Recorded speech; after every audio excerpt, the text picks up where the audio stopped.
নবী করিম সাল্লাল্লাহু আলাইহি সাল্লাম বলেছেন, আল্লাহর আকাশের নিচে জমিনের উপরে খাদিজার মতো উত্তম মহিলা আর নাই। হযরত আয়েশা বলেন, নবীজি একদিন এক রাতে আমার কাছে ঘুমানো ছিলেন।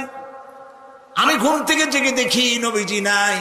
মনে মনে চিন্তা করলাম কোথায় গেলেন, বোধহয় অন্য কোনো স্ত্রীর ঘরে গেছেন। আমি চুপিসারে খোঁজ দিতে লাগলাম, কোনো ঘরে খবর পেলাম না। পরে দেখতে পেলাম রিয়াদুল জান্নার ভিতরে বসে নবীজি দুই হাত উঁচু করে কি যেন বলেন আর কান্দেন।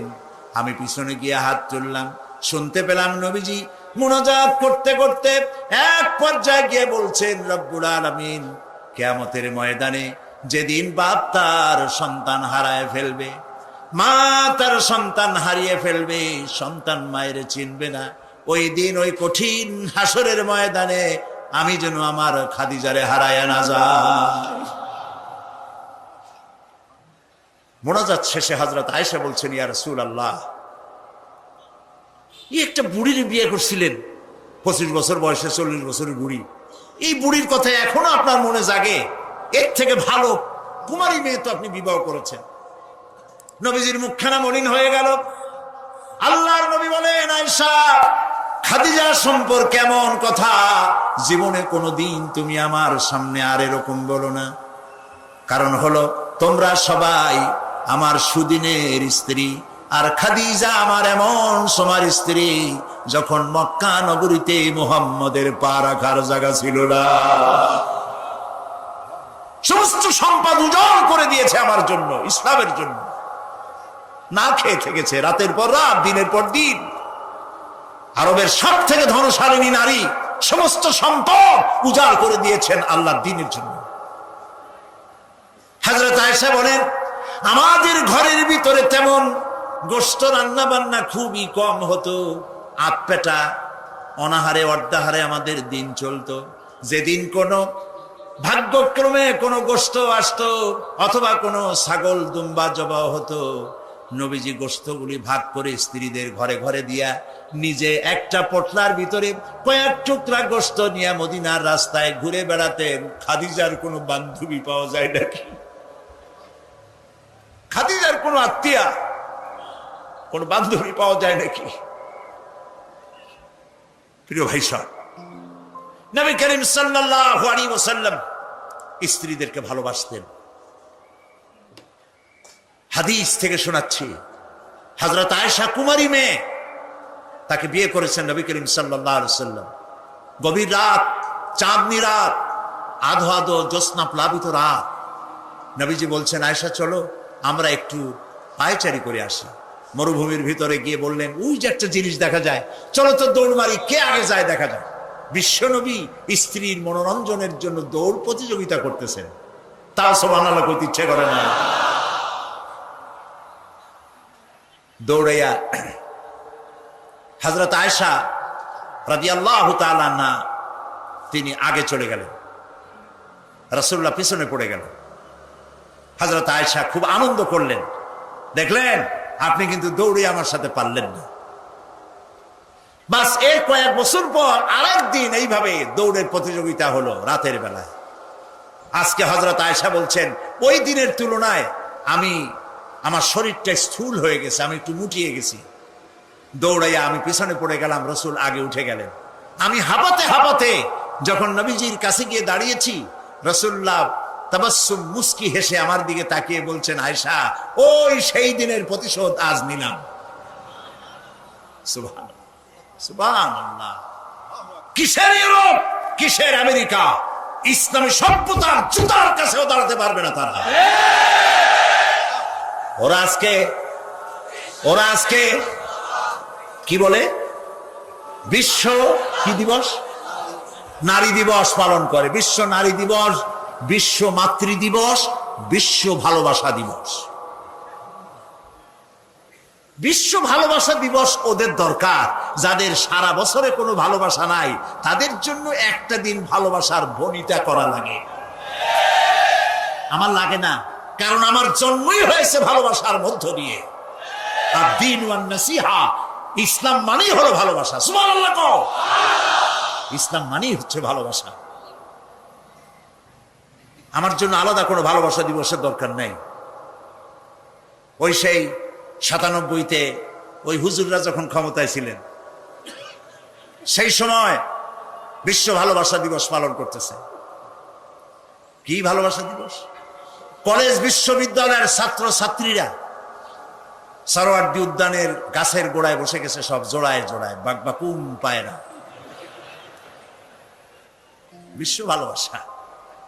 এক মন্ত্রী ঢাকা বিশ্ববিদ্যালয়ের টিএসসি মিলনায়তনে বক্তৃতা করলেন, বিশ্ব ভালোবাসা দিবসে আজ আমি ঘোষণা করতে চাই, বিল ক্লিন্টন মনিকা প্রেম অমর হোক।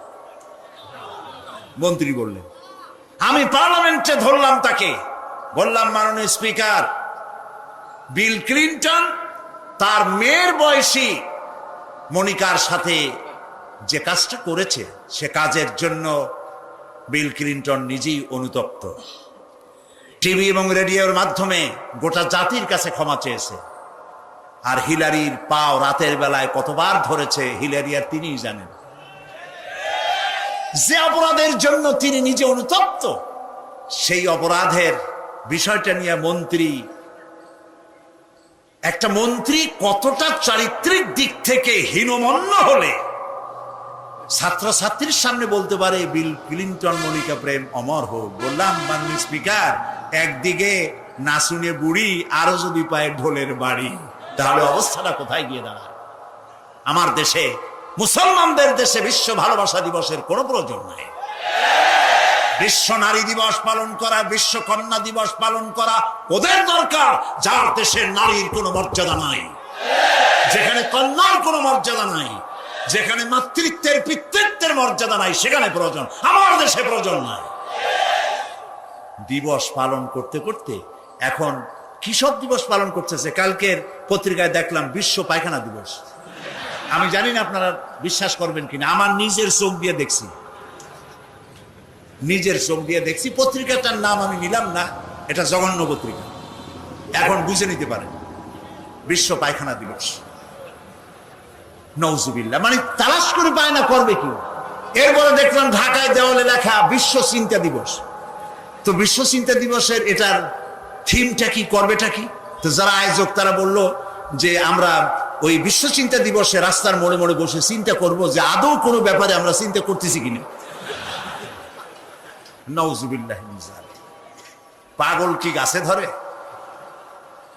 প্রিয় ভাই সব, আল্লাহ রাব্বুল আলামিন নারীর অধিকার দিয়েছে, কোরআন দিয়েছে, হাদিস দিয়েছে। বুক ভরে বলেন আলহামদুলিল্লাহ। প্রিয় ভাই সব, ইসলাম দিয়েছে নারীর অধিকার। রাসূলুল্লাহ বলছেন, আদ-দুনিয়া কুল্লুহা মাতাউন ওয়া খায়রুল মাতাইদ দুনিয়া ইমরাতুস সালিহা। এই পৃথিবীর সব কিছু হলো সম্পদ, তার মধ্যে শ্রেষ্ঠ সম্পদ হচ্ছে সালেহা, নেককারিনী, সতীসাধ্যী নারী। আলহামদুলিল্লাহ বলে। আল্লাহর নবী বলেন, আমার কাছে তিনটি জিনিস প্রিয়, নামাজ আমার কাছে প্রিয়, সুগন্ধ আমার কাছে প্রিয়, আর স্ত্রী আমার কাছে প্রিয়। সুবহানাল্লাহ, এই তিনটি জিনিস আমার কাছে প্রিয়। আপনার স্ত্রীকে আপনি তো এই জন্য তাকে সম্মান করবেন, ভালোবাসবেন, অনেক কারণ আছে। একটা কারণ তো এই, যেই রাস্তা দিয়ে আপনি জাহান্নামে যেতেন, সেই রাস্তায় আপনার স্ত্রী প্রহরীর মতো রাত দিন দাঁড়িয়ে আছে, সেখানে ব্যাখ্যা দেওয়ার কোনো প্রয়োজন নেই। সুতরাং আপনার স্ত্রীকে আপনি ভালোবাসবেন এবং তাকে আপনি সম্মান দিবেন। ইসলাম নারীকে অর্থনৈতিক অধিকার দিয়েছে, বলেছে ফাতুহুন্না উজুরাহুন্না ফরিদা, ফরজ রূপী দায়িত্ব হিসাবে মহারণার টাকা আদায় করে দাও। এখন মহারণার টাকা আদায় করা হয় না, এখন বিবাহ মজলিসগুলিতে বলা হয় মহারণা কত? মহারণা হচ্ছে 21,21,101 টাকা, 11,11,101 টাকা। একটা 1 টাকা থাকা লাগবে। কোথায় পাইছেন এটা? একটা 1 টাকা থাকা লাগবে। আর এই যে মহারণা বাঁধা হয়, এই মহারণার টাকা আদায় করা অধিকাংশ ক্ষেত্রে আদায় করা হয় না। কথা ঠিক কিনা? কথা ঠিক কিনা? বরং উল্টা মহারণা আদায় করে নেয়। কারণ বলেন পাত্রপক্ষ। পাত্রপক্ষ মহারণা আদায় করে নেওয়ার সময় আদায় করার জন্য ঘটক, এগুলোরে কি বলে? ঘটক। কোন কোন এলাকায় এদেরকে উচ্চনাক বলা হয়। এদের কাজ হলো পরস্পরের মধ্যে বিবাহ দিতে গিয়ে মিথ্যা কথা বলা, উচ্চনাক। তো এরা বলে যে অমুকের ছেলে অমুকের মেয়ের বিবাহ হবে, ছেলেকে দিতে হবে কি? ছেলেকে দিতে হবে ল্যান্ড ক্রুইজার, ছেলেকে দিতে হবে গুলশানে বাড়ি, 10 লক্ষ টাকা ক্যাশ, মঙ্গল গ্রহে অফিস। বলে ছেলে লেখাপড়া জানে কি? ওই কলেজের বারান্দা দিয়ে কয়েকদিন ঘুরে টুরে আসছে, গলায় সোনার সেন্টেনও আছে, মাথায় ভাল্লুকের মতো চুলও আছে। এরপরে এইভাবে করে এক অপাত্রে মেয়েদেরকে দেওয়ার ব্যবস্থা হয় টাকা পয়সার বিনিময়। মহারানাটা ওরা নিয়ে গেল। বিবাহে যদি উপহার দেয় শ্বশুর পক্ষ, পাত্র কি বলে কন্যা পক্ষ, পাত্রপক্ষকে যদি সোনা দেয়, দানা দেয়, টাকা দেয়, সব জায়েজ আছে, সুন্নত। কিন্তু চাইয়ে নেওয়া যাবে না। দাবি করে নেওয়া, ডিমান্ড করে নেওয়ার নামই হলো যৌতুক। এটার নাম কি? চট্টগ্রামে কি বলে? যৌতুক। এই যৌতুক হলো শ্বশুরের সাথে এক প্রকারের কৌতুক। এইভাবে করে চাইয়া টাকা আদায় করা হারাম। চাইয়া টাকা আদায় করা কি? আজকের এই বিশাল তাফসীরুল কোরআন মাহফিলে আমি জানতে চাই যে এই যাদের ছেলে আজ পর্যন্ত বিয়ে দেন নাই, বিবাহ দিতে গিয়ে কন্যা পক্ষের কাছ থেকে হারাম চাইয়া যৌতুক আদায় করে ছেলে বিয়ে দিবেন না, এই রকমের লোক ওয়াদা করতে পারবেন না? মনে করবেন এই কথা যে আল্লাহ মাহফিলে আজকে আসলাম কেন? আচ্ছা দেখি তো, যারা ছেলে বিয়ে দেন নাই তারা ওয়াদা করবেন এই কথা বলে যে আমার ছেলে বিবাহ দিতে গিয়ে যৌতুক এক পয়সাও, 1 থেকে নিয়ে 1000 কোটি যা হোক, যৌতুক চাইবো না, বিনা যৌতুকে ছেলে বিবাহ দেব।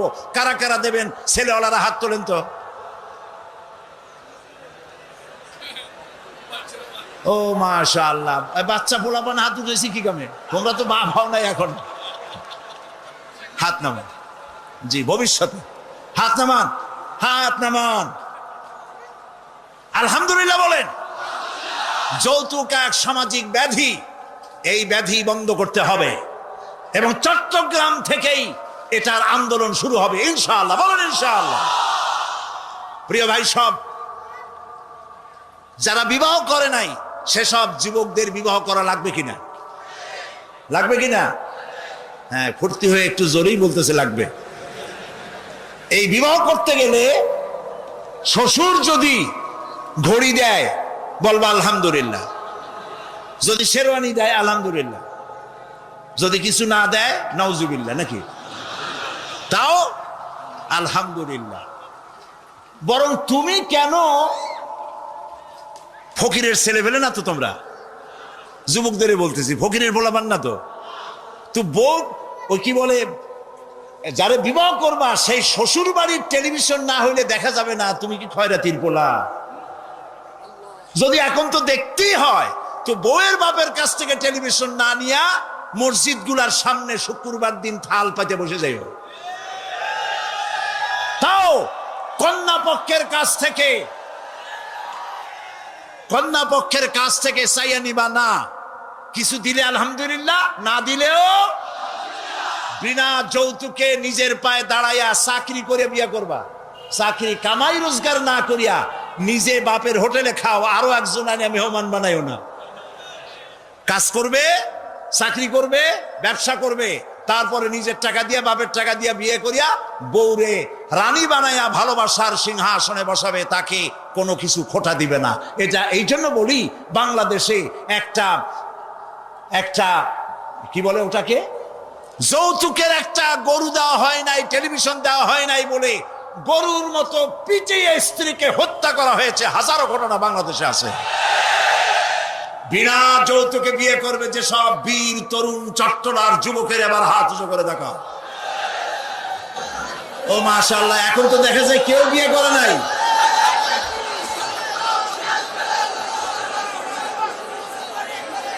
আচ্ছা, হাত নামান, হাত নামান, আলহামদুলিল্লাহ বলেন, হাত নামান।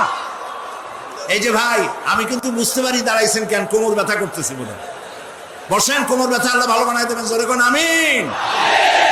আরে ভাই বসতে বলছি, বসেন। কোমর ব্যথা হলে তো আমারও করবে, আমি তো বসা। বসেন, সবাই বসেন। প্রিয় ভাই সব, তাহলে একটি বড় রকমের অপরাধ থেকে চট্টগ্রামকে মুক্ত করার জন্য আন্দোলন শুরু করা হলো, বলেন আলহামদুলিল্লাহ।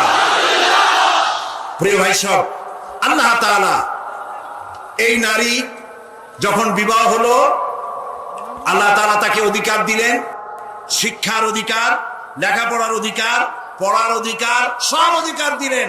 এরপরে দিলেন তাকে মা বানায় দিলেন। কদিন পরে কি হয়ে গেল? মা হয়ে গেল। সুবহানাল্লাহ। এখন কিন্তু ইজ্জত আরো বাড়লো। মা হওয়ার পর ইজ্জত কি হইল? আরো বেড়ে গেল। আল্লাহর নবীর কাছে প্রশ্ন করা হয়েছে, এক সাহাবী এসে বলছেন, সালা রাজুলুন ইয়া রাসূলুল্লাহ মান আহাক্কুন নাস বিহুসনি সাহাবাতি ক্বালা উম্মুক ক্বালা সুম্মা মান ক্বালা উম্মুক ক্বালা সুম্মা মান ক্বালা উম্মুক ক্বালা সুম্মা মান ক্বালা আবুক। সুবহানাল্লাহ। একজন এসে নবীজির কাছে প্রশ্ন করলেন, ইয়া রাসূলুল্লাহ, মানুষের ভিতরে আমি কার যত্ন করব, কার খেদমত করব, কার সাথে ভালো ব্যবহার করব, আমার কাছে সব থেকে ভালো ব্যবহার কে পেতে পারে? নবীজি বললেন, তোমার মা। সাহাবী প্রশ্ন করলেন, তারপরে কে? রাসূলুল্লাহ বললেন, তোমার মা। তারপরে কে? তোমার মা। তারপরে কে? তোমার পিতা। পিতার চাইতে মায়ের মর্যাদা আল্লাহ পাক কয় গুণ বাড়ালেন? সবাই বলেন কয় গুণ? 3 গুণ আল্লাহ বাড়ায় দিলেন।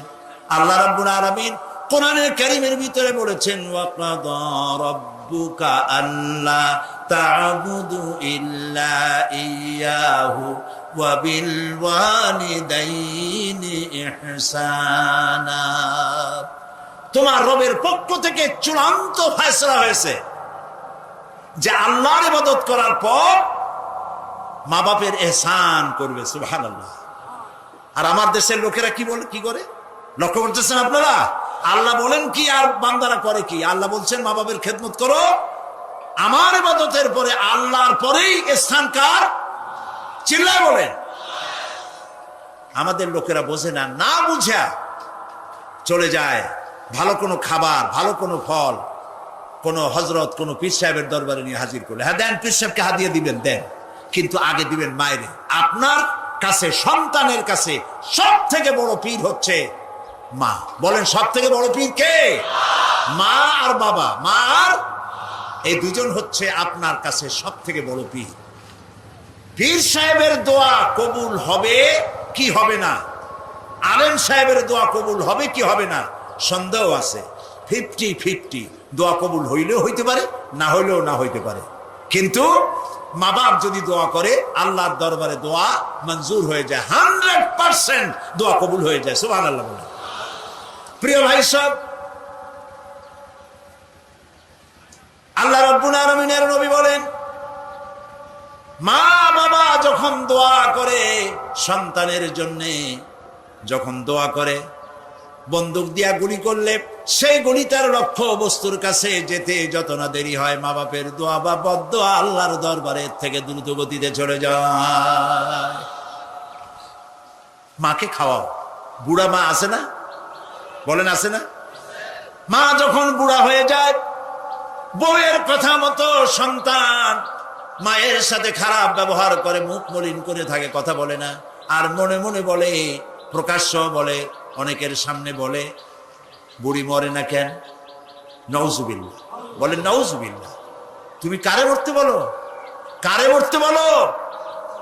তোমার মা, তোমার যখন অসুখ হয়েছে, যত্ন করেছি, বুকের সাথে আগলায় ধরেছে, সারা রাত শিয়রে বসে বসে, বিদ্যুৎ ছিল না ঘরে, কেরোসিনের ল্যাম্প জ্বালায়া, চেরাগ জ্বালায়া কোরআন শরীফ তেলাওয়াত করেছে। আর শেষ রাতি দুইখানা হাত রব্বুল আলামিনের দরবারে তুলে দিয়ে কেঁদেছে, রব্বুল আলামিন আমার বাঁচাধনকে আমার জীবনের বিনিময় আল্লাহ তুমি বাঁচাইয়া দাও। যে মা বললেন আমার জীবনের বিনিময় আমার ছেলে তুমি বাঁচাও, মেয়েরে বাঁচাও, সেই ছেলে বড় হইয়া বইয়ের পাগল হইয়া বলে বুড়ি মরে না কেন। নাউজুবিল্লাহ, নাউজুবিল্লাহ। মাকে সম্মান করুন, মাকে ভালোবাসুন। আল্লাহ রাব্বুল আলামিন বলেন ওয়াওয়াসাইনাল ইনসানা বিওয়ালিদাইহি ইহসানা হামালাতুহু উম্মুহু কুরহা ওয়া ওয়াদাআতুহু কুরহা ওয়া হামলুহু ওয়া ফিসালুহু 30 শাহরা। আমি সমগ্র মানব গোষ্ঠীকে উপদেশ দিচ্ছি, তোমরা তোমাদের ওসিয়ত করছি, তোমরা তোমাদের মা বাপকে সম্মান করো। তোমার মা তোমাকে গর্ভধারণ করেছে অত্যন্ত কষ্টের সাথে, ডেলিভারি করেছে অত্যন্ত কষ্টের সাথে, আর 30টা মাস বুকের দুধ দিয়ে তোমারে মানুষ করছে। সুবহানাল্লাহ, সুবহানাল্লাহ। প্রিয় ভাই সব, মা বাপ যদি হাত তোলে, চোখ দিয়া পানি পড়ে, দোয়া কবুল হয়ে যাবে। সুবহানাল্লাহ। এই যে হযরত বাইজিদ বুস্তামি রহমতুল্লাহ আলাইহির এই দরগায় আপনারা যান, হযরত বাইজিদ বুস্তামি যখন ছোট্ট ছিলেন, তার মা অসুস্থ, গভীর রাত্রে মা জেগে বলছে বাবা আমি তো পানির পিপাসায় শেষ হয়ে যাচ্ছি, একটু পানি পান করাও। বাচ্চা দেখলেন ঘরের মধ্যে পানি নাই, বাইরে কোথার থেকে পানি জোগাড় করলেন, এসে দেখেন মা ঘুমায় গেছে। শীতের রাত, বাচ্চা দাঁড়ায় আছে পানি নিয়ে। ফজরের সময় মায়ের ঘুম ভেঙেছে, তাকিয়ে দেখে বাইজিদ দাঁড়ানো। বাইজিদ তুমি দাঁড়ানো কেন, কাঁপতেছো কেন? ছেলে বলছে মা আপনি পানি চাইছিলেন। তা পানি চাইছিলাম, তা কি হয়েছে? তা আমি তো ঘরে পানি পাইনি, দূরে গিয়ে পানি আনছি, আনি দেখে আপনি ঘুমাই গেছেন। আমারে উঠাও নাই কেন? আপনার ঘুমের ক্ষতি হবে। তা তুমি নিজে ঘুমাও নাই কেন? এই জন্য যে আপনি জায়গায় যদি আবার পানি চান আর সময় মতো না দিতে পারি, তাহলে তো আপনার কষ্ট হবে। সেই জন্য মা আমি দাঁড়ায় রয়েছি, আপনি পানি খাবেন, সেই পানি নিয়ে। বাইজিদের মা হযরত বাইজিদকে বিছানার উপরে আরাম করে শোয়াই দিয়া উযু করে নিজে নামাজ পড়লেন। নামাজ আদায় করে দুইখানা হাত আল্লাহর দরবারে তুলে ধরে বলেন রব্বুল আলামিন আমি বাইজিদের মা, আমার ছোট্ট বাইজিদ আমার জন্য যে কষ্ট করেছে আজ, তার এই কষ্ট দেখে আমার কলিজা ঠান্ডা হয়ে গেছে। আমি মা হয়ে আমার বাইজিদের জন্য দোয়া করি রব্বুল আলামিন আমার বাইজিদকে তুমি সুলতানুল আরিফিন বানায়া দাও। দোয়া মঞ্জুর হয়েছে না হয় নাই? সুবহানাল্লাহ। প্রিয় ভাই সব, এই জন্য মা বাপকে সম্মান করতে হবে, মহব্বত করতে হবে এবং তাদের জন্য দোয়া করতে হবে। দোয়াটা আল্লাহ শিখাই দিয়েছেন। এমনকি মা বাবার সামনে চোখ মোটা করে কথা বলবে না, চোখ মোটা করে মা বাবার সামনে কথা বলবে না। আল্লাহ ইচ্ছা করলে চোখ অন্ধ করে দিতে পারেন। পীরের সামনে যত গিয়ে মহব্বত করে ঘাড় কাট করে বসো, তোমার বড় পীর, তোমার মা, তোমার বাবা, তাদেরকে শ্রদ্ধা করো, সম্মান করো, কলজা দিয়ে মহব্বত করো।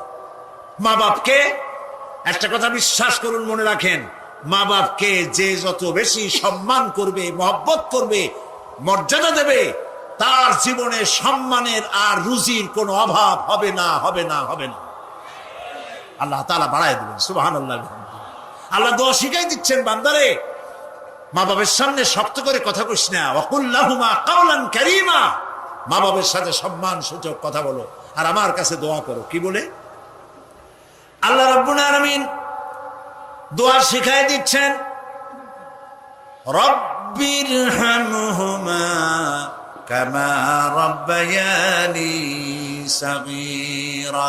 সবাই পড়েন রব্বিরহামহুমা কামা রাব্বায়ানি সাগীরা। আবার পড়েন রব্বিরহামহুমা কামা রাব্বায়ানি সাগীরা। আল্লাহ তাআলা শিখাই দিলেন, বান্দারে দোয়া কর, আয় আমার রব, আমার মা বাপ আমাকে যেমন ছোটবেলায় স্নেহের করে লালন পালন করেছি, মাবুদ গো তুমি আমার মা বাপকে সেইভাবে তোমার রহমত করে লালন পালন করো। আল্লাহ দোয়া শিখাই দিচ্ছেন। এই দোয়া প্রত্যেক নামাজের পর আপনারা পড়বে। মনে থাকবে ভাই? জোরে বলেন, মনে থাকবে? আল্লাহ যেন আমাদেরকে মনে রাখান, আমরা বলি আমিন। প্রিয় ভাই সব, মা হিসাবে আল্লাহ তাআলা এই মর্যাদা বৃদ্ধি করে দিলেন। নারীর তিনটা স্তর বললাম, কন্যা, বধূ, মাতা। তিনও স্তরে ইসলাম যে মর্যাদা দিয়েছে এর থেকে বেশি মর্যাদা পৃথিবীতে কেউ দিতে পারে না। এখন এই নারীদেরকে যাদের এত মর্যাদা আল্লাহ দিলেন, মর্যাদা তো এত বাড়াই দিলেন, সন্তানের জান্নাত মায়ের পায়ের তলে ঢুকাই দিলেন। সুবহানাল্লাহ, সুবহানাল্লাহ বলবেন না? মেয়ে লোকের মায়ের পায়ের তলে তার সন্তানের বেহেশত আল্লাহ ঢুকাই দিলেন। সম্মান করো, মর্যাদা করো। যারা মা বাবার সাথে বেয়াদবি করছো, আজকের রাতে মায়ের কাছে গিয়ে, বাপের কাছে গিয়ে পাও দুটো জড়ায় ধরো আর বলো, আব্বা আম্মা আমি তো ভুল করছি, বেয়াদবি করছি, বুঝি নাই, আল্লাহর রাস্তায় আমারে মাফ করে দেন। মাফ করে দেবে না? দিবে। মা বাবার চাইতে সন্তানের জন্য কল্যাণকামী কে আছে? বল কথা মতো খবরদার কখনো মা বাবার সাথে নাফরমানি করবেন না। মনে থাকবে? মনে থাকবে? আল্লাহ তাআলা মনে রাখার তৌফিক দিক, আমরা বলি আমিন। প্রিয় ভাই সব, এই নারীকে সম্মান দিয়ে আল্লাহ তাআলা বলেছেন নারীরা যেন পর্দায় থাকে। قُلْ لِلْمُؤْمِنَاتِ يَغْضُضْنَ مِنْ أَبْصَارِهِنَّ। মেয়ে লোকদেরকে বলা হয়েছে, মুমিনা নারী তোমরা তোমাদের চক্ষুকে পর পুরুষ থেকে নিম্নগামী করে রাখো। ওয়াহফাজনা ফুরুজাহুন্না, আর তোমাদের যৌনাঙ্গ সমূহ এগুলিকে তোমরা হেফাজতে রাখো, এগুলি লজ্জাস্থান সমূহ হেফাজতে রাখো, যা মানুষকে দেখিও না। ওয়াকারনা ফি বুয়ুতিকুন্না ওয়ালা তাবাররাজনা তাবাররুজাল জাহিলিয়াতিল উলা, আর তোমরা তোমাদের ঘরের মধ্যে থাকো ওই জাহিলিয়াতের যুগে যে ধরনের সাজসজ্জা করে রাস্তায় বেরোতো, ঠাট ঠামক করতো, রূপচর্চা করতো মানুষের সামনে, পরপুরুষের সামনে, জাহিলি যুগের মতো তোমরা বেরিও না। কে বলতেছেন? আল্লাহ বলতেছেন, আল্লাহ পাক বলছেন ওয়াকারনা ফি বুয়ুতিকুন্না, ঘরের মধ্যে থাকো। এই ঘরের মধ্যে থাকার অর্থ কিন্তু এই নয় যে ঘরের মধ্যে পড়ে থাকো, লেখাপড়া করো না, চাকরি বাকরি করো না, এটা কিন্তু নয়। বরং নবী করিম সাল্লাল্লাহু আলাইহি সাল্লামের যুগে মহিলা সাহাবীরা ব্যবসা করেছেন। কেউ আতরের ব্যবসা করেছেন, কেউ ফলের ব্যবসা করেছেন, কেউ খেজুরের ব্যবসা করেছেন, এবং এই মহিলারা নার্সের দায়িত্ব পালন করেছেন। যুদ্ধাহত সৈন্যদেরকে নার্সিং করেছেন, যুদ্ধের ময়দানেও তারা কাজ করেছেন। কাজী ঘরের মধ্যে থাকো, তার অর্থ হলো ঘরের মধ্যে যে পরিবেশটা থাকে পর্দার পরিবেশ, যখন বাইরে যাবে তখনও এই পর্দার পরিবেশটা নিয়ে যাবে। যখন বাইরে যাবে বোরখাটা পরে যাইও, বোরখাটা পরলে ওইটা একটা ঘরের মতো, বোরখার দরজাও আছে, জানালাও আছে, আছে না? যেখানে সুযোগ আছে জানলা খুলে দেন, মুখের কাপড়টা উঠাইয়া দেখেন যেখানে সুযোগ আছে, আর যেখানে সুযোগ নাই জানলা বন্ধ করে দেন, ঠিক না? এই বোরখা পরতে বলা হয়েছে, বোরখা পরে চলবেন। এই বোরখাটা একটা নিয়ামত। বাংলাদেশ নিয়ে কথা বলি, এই বাংলাদেশে আজ পর্যন্ত যত নারীর মুখে অ্যাসিড পড়েছে, একটা দৃষ্টান্ত চাই। আপনারা বলেন আমাকে যে বোরখা পরা একটা মেয়ে লোকের মুখে অ্যাসিড পড়েছে, প্রমাণ দেন। পারবেন প্রমাণ দিতে? পারবেন? কেন পারবেন না বলেন? কারণটা কি? কারণ হলো এই, মেয়ে লোকটা যখন বোরখা পরলো সে আল্লাহর হুকুম পালন করলো। কার হুকুম পালন করেছে? আর তখন আল্লাহর দায়িত্ব হয়েছে নারীর সতীত্বের এবং তার শরীরের হেফাজতের দায়িত্ব নেওয়া। এই জন্য বোরখা পরা নারীর মুখে অ্যাসিড পড়ে না। মা বোনেরা যারা আজকে রাস্তায় বসে, প্যান্ডেলে বসে, বিভিন্ন জায়গায় বসে, বাড়িতে বসে আমার কথা শুনছেন, আমি মা বোনদেরকে বিনীতভাবে আরজ করি, যখন আপনি বোরখা ছেড়ে, যে সব মেয়েরা রূপচর্চা করে চুল পিছনে ছেড়ে দিয়ে লিপস্টিক লাগায় রূপচর্চা করে যখন কোনো দোকানে যায়, তখন দোকানের সেলসম্যান বলে, ভাবি আসেন আসেন, এই শাড়িটা পরলে আপনার দারুণ মানাবে। আরে শয়তান, শাড়ি বদলে মানাবে কিনা তার স্বামী বলবে তুই কেনা। এখন দোকানদার যদি ভাবি বলে তাতে কি মর্যাদা বাড়ে? বাড়ে না। আপনি দেখেন বোরখা পরেন, চাদর পরেন, দোকানে যান, দোকানি বলবে খালাম্মা, সাসিয়াম্মা, বসেন বসেন, সম্মান করে বসতে দেবে এবং আপনার সামনে কাপড়গুলি খুলে ধরবে যেটা আপনার প্রয়োজন নেবেন। তাহলে বোরখায় কি সম্মান কমায় না বাড়ায়? কমায় না বাড়ায়? মা বোনেরা বোরখা পরুন, চাদর পরুন। আপনার মেয়ে কলেজ গোয়িং, ইউনিভার্সিটি গোয়িং যেসব বয়সপ্রাপ্ত মেয়ে আছে, আল্লাহ কোরআনে বলেছেন এমন একটা চাদর পরো যেই চাদরটা পরলে পরে মাথাটা, বুকটা, গলাটা ঢাকা হয়ে যায়, এমন একটা চাদর পরো। এই চাদর পরা মুসলমানদের জন্য ফরজ। মুসলমানদের জন্য কি? আজ ফ্রান্সের প্রেসিডেন্ট জ্যাক শিরাক, এই জ্যাক শিরাক এক বিরাট সাংঘাতিক একটা বাজে কাজ করেছে। তিনি তার দেশে কলেজে বিশ্ববিদ্যালয়গুলোতে মুসলিম মহিলাদের মুখে চাদর পরা, হিজাব পরা নিষিদ্ধ ঘোষণা করেছে। আমরা আজকে চট্টগ্রাম তাফসীরুল কুরআন মাহফিলের লক্ষ লক্ষ মানুষের উপস্থিতিতে বাংলাদেশের কণ্ঠ বাতাসে মিশিয়ে দিচ্ছি। পত্রিকার মাধ্যমে যদি সাংবাদিকরা পৌঁছাতে পারেন ভালোই হবে। অনেক ভালো ভালো সাংবাদিক আছে যারা মাহফিল এখানের মধ্যে সীমাবদ্ধ থাকে না, তাদের লেখার মাধ্যমে এই চট্টগ্রাম তাফসীরের মাহফিল ছড়িয়ে যায় গোটা বাংলাদেশ তথা বিশ্বের বিভিন্ন জায়গায়। ওই সব সাংবাদিকদেরকে ধন্যবাদ জানাই আর প্রাণ খুলে দোয়া করি, আল্লাহ এদের কলমকে আরো শানিত বানিয়ে দাও। আপনারা আমাদের কথা লেখেন, আমরা জ্যাক শিরাককে বলছি, আপনি যে কাজটি করতেছেন এটা আপনি প্রেসিডেন্ট হয়ে, ইউরোপের একটি বড় রকমের রাষ্ট্রের প্রেসিডেন্ট হয়ে মানবাধিকার লঙ্ঘন করেছেন। মুসলমানদের পর্দা বন্ধ করার কোন ইখতিয়ার আপনার নয়, যেমন আপনার ইখতিয়ার নাই কোন পাদ্রীর লম্বা জামা অথবা ক্রসকে নামিয়ে ফেলার জন্য। আপনি বলতে পারেন, পারে বলতে? রবিবার দিন গির্জায় যেতে বন্ধ করতে পারেন? রবিবার দিন গির্জায় যাওয়া যেমন তার ধর্মীয় কাজ, গলার ভিতরে ক্রস লাগানো যেমন তার ধর্মীয় কাজ, আমার মুসলমান মেয়েদের পর্দা করা, হিজাব করা তেমন আল্লাহর নির্দেশিত কাজ। আমরা গোটা বাংলাদেশের পক্ষ থেকে, এই মাহফিলের পক্ষ থেকে জ্যাক শিরাককে নিন্দা জানাই এই কাজের জন্য। আমরা আহ্বান জানাবো, পৃথিবীর মধ্যে কোন রাষ্ট্র যা করে নাই আপনি সেই খারাপ দৃষ্টান্ত করে আপনার কপালকে খারাপ করবেন না। প্রিয় ভাই সব, নারীর জন্য আল্লাহ পর্দা করেছেন, আর এই পর্দা হলো তাদের জন্য নিয়ামত। সেই নিয়ামত তারা ধারণ করবেন, আল্লাহ তাআলা তাহলে সন্তানগুলো ভালো বানাই দিবেন। কোন আলহামদুলিল্লাহ, বলেন আলহামদুলিল্লাহ।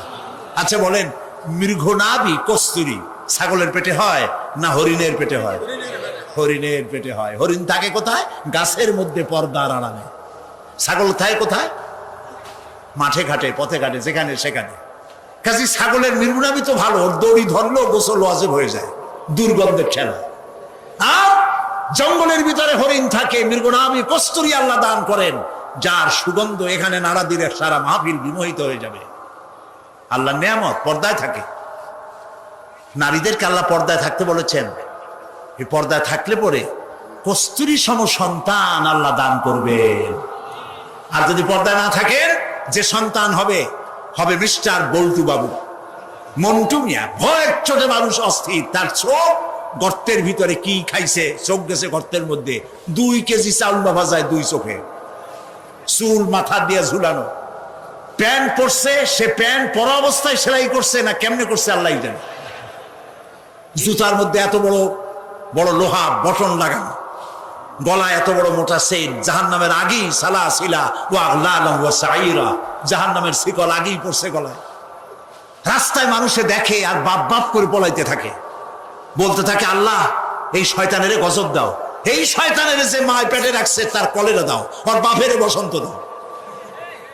আর ছেলে যদি ভালো হয়, মানুষই দোয়া করে, আরে এই ছেলেটা এত ভালো, আল্লাহ এই ছেলেটির প্রতি রহম করো, এই ছেলের যে মায় পেটে রাখছে সে মায়ের রহম করো, ওর বাপের রহম করো। সুবহানাল্লাহ।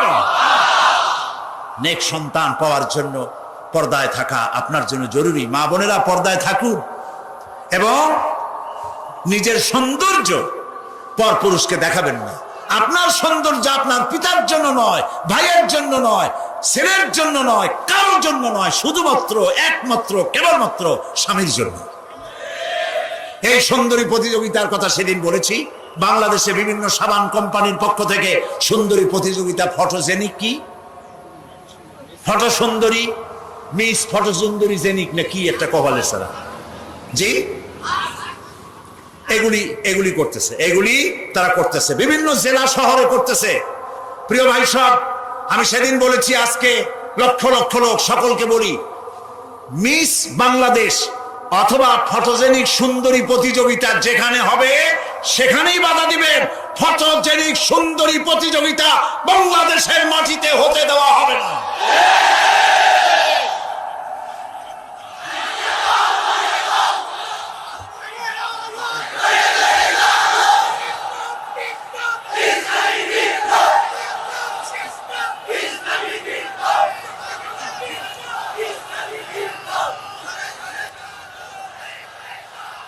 তারা একটু একটু করে আগাচ্ছে, আমরা সহ্য করি কদ্দূর দেখাচ্ছে। আপনারা যদি কথা না বলেন তাহলে এরপরে মিস বাংলাদেশ শুরু হবে। মিস বাংলাদেশ এখনো করতে পারে নাই, সাহস পায় নাই, এখন ছোট্ট ছোট্ট করে করতেছে, এরপরে মিস বাংলাদেশ করবে। নির্লজ্জ যারা নারীর সৌন্দর্য প্রতিযোগিতা যারা করে, যারা বিচারক, নারীর সৌন্দর্যের শরীরের অঙ্গ প্রত্যঙ্গের মাপ নিয়ে সৌন্দর্যের বিচার যারা করে, শয়তানের চাইতেও নিকৃষ্ট তারা, লম্পট, লজ্জা। আমাদের দেশকে কোনো অবস্থাতেই আমরা অশ্লীলতার পথে ধাবিত হতে দিতে পারি না। আমি সেদিনও বলেছি, এই রোগ তাড়াতে গিয়ে যুবকদেরকে জেনার দিকে আকৃষ্ট করা হচ্ছে। একটা সাইনবোর্ড লাগাইছে, যৌন রোগে টেনশন নাই, কি জানি লইলে, হ্যাঁ, নাউজুবিল্লাহ বলেন। এটা কেমন কথা? আপনি লিখবেন এইডস রোগ হচ্ছে মরণ ব্যাধি, ধর্মীয় অনুশাসন মানলে পরে এইডস রোগ থেকে বাঁচা যায়, এটা লিখুন। যে লিখেছেন, যে ব্যক্তি লিখেছে এই স্লোগান, যার মাথায় আসছে সে নিশ্চয়ই চরিত্রবান না লম্পট। লিখেছে এই যৌন রোগে, বলেন না কি মুখস্থ, যৌন রোগে রেহাই নাই, কন্ডম লইলে টেনশন নাই, তার মানে কন্ডম নিয়ে জেনা করো। নাউজুবিল্লাহ বলে। আমি সব জায়গায় বলে এসেছি, চট্টগ্রামের পুলিশ কমিশনার, চট্টগ্রামের ডিসি, আপনারা এই সাইনবোর্ড ভাঙেন। আপনারা যদি এই সাইনবোর্ড না ভাঙেন, আমি জনগণকে বলবো, জনগণ এই এইডসের সাইনবোর্ডকে ভেঙে গুড়িয়ে দাও।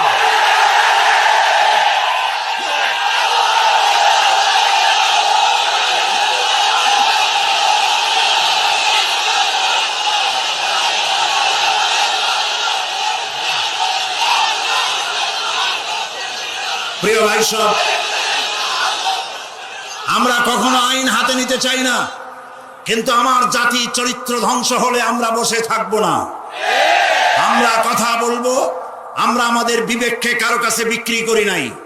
কথা বলবো পার্লামেন্টে, সিংহের মতো গর্জন করব ময়দানে, জীবন দিয়ে দিয়ে আল্লাহর কোরআনকে প্রতিষ্ঠা করবো ইনশাআল্লাহ।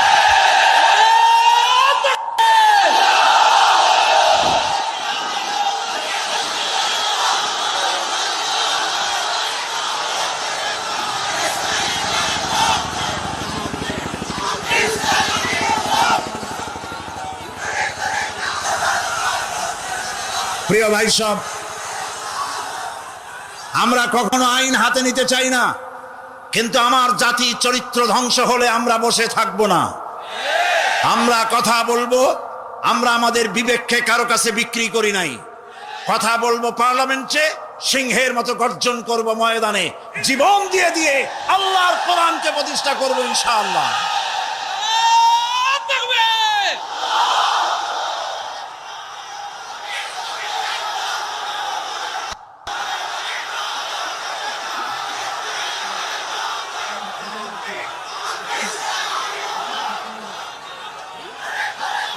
প্রিয় ভাই সব, বসুন।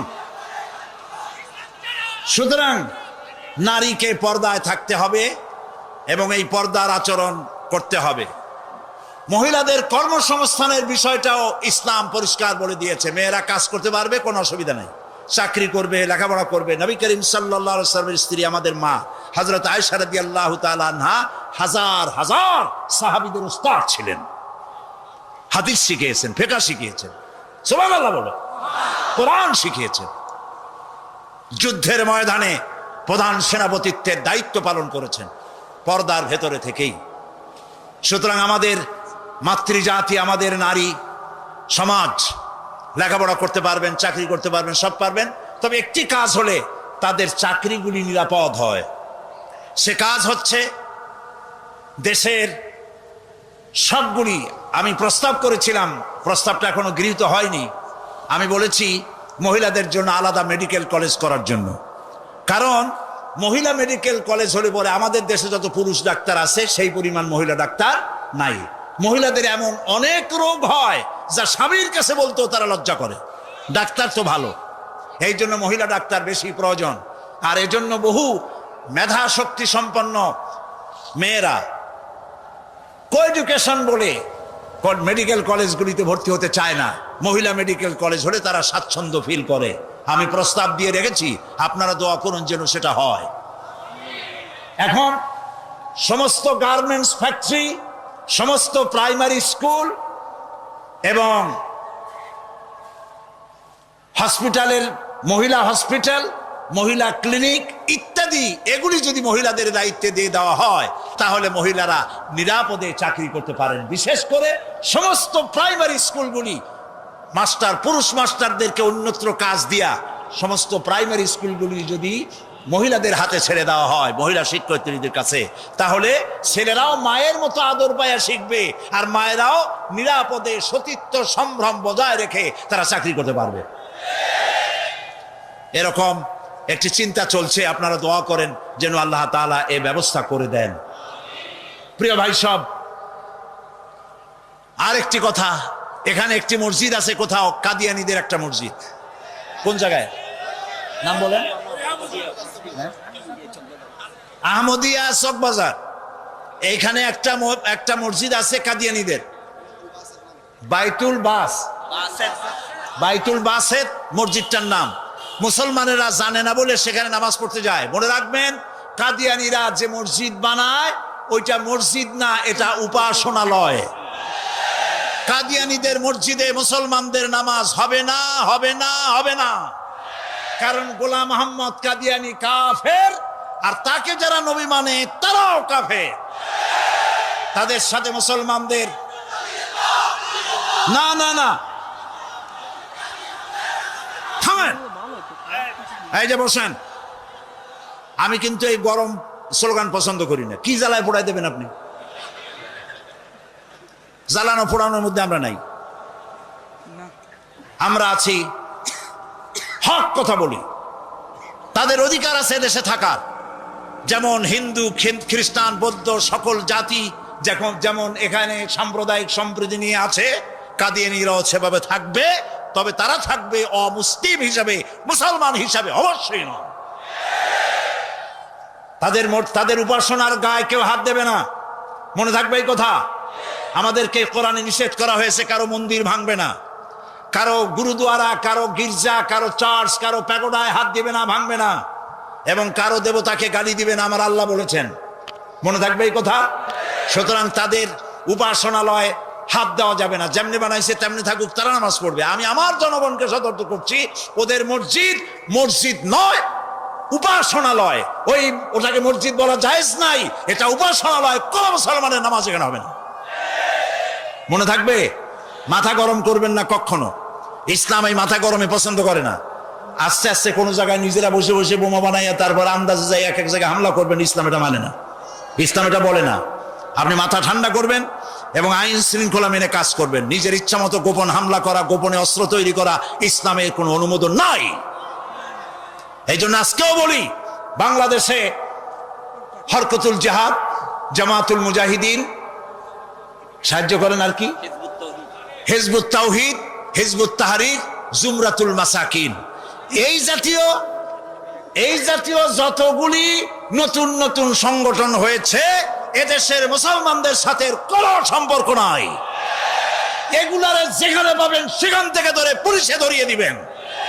এরা বাংলাদেশের দুশ্মন, এরা মুসলমানদের দুশ্মন।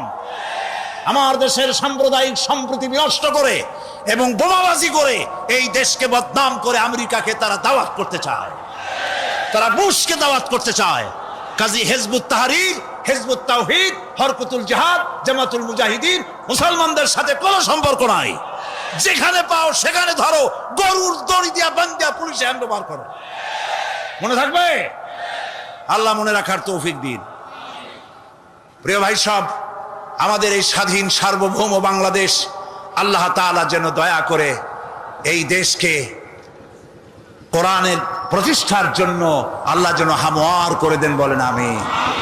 এত মুসলমান কোরআনের কথা শুনতে যে দেশে আসে, সেই দেশে ইসলাম কায়েম হতে দেরি হয়, বড় আফসোস লাগে, কষ্ট হয়।